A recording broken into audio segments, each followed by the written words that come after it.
So another major one that came up for me and that often comes up when I'm working with students is this idea of attending to ethically important moments. Gilliman and Gillam distinguish between procedural ethics and ethics in practice. So procedural ethics encompass the steps taken to protect the basic rights and safety of research participants from obvious forms of abuse, and ethics in practice is a matter of the researcher's ethical conduct when faced with the unforeseeable ethical issues that arise while the researcher is out in the field. Those ethically important moments where the approach taken or the decision made has important ethical ramifications are important moments to attend to. An example is one of my doctoral students, Shannon, came to me upset about a situation that arose in the conduct of her qualitative research. She was interviewing children with disabilities to study factors that shape identity and participation in everyday occupations. She was working with a student, Sarah, and the child seemed to be revealing more than she intended to. She was talking about not hanging out with other kids and not being able to open up with other kids. But as she shared this, there was a tension and a discomfort that was palpable to Shannon. Sarah avoided eye contact. She looked away from Shannon and focused her gaze on the ground.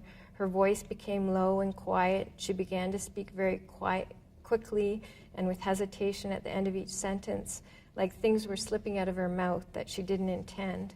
So Shannon listened to her own embodied response to the situation and decided not to probe further with Sarah regarding her stated inability to open up with other kids. So as a therapist, she was sensitive to the child's extreme distress.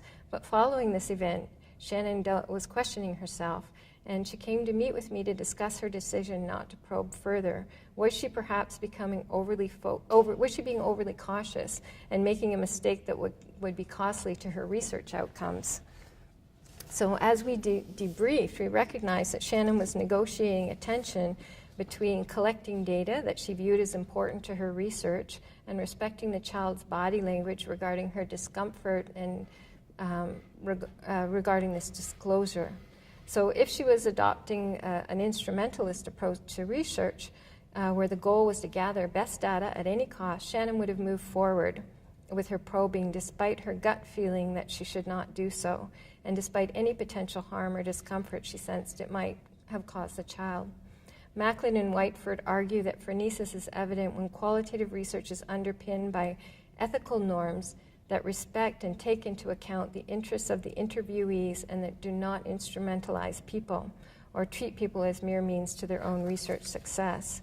So reframing the situation as one informed by practical wisdom, drawing on reflection and judgment, and an ethical stance aimed toward the greatest good for the child helped us to think this through together, and perhaps helps us to think about how we might enact phronesis in our research.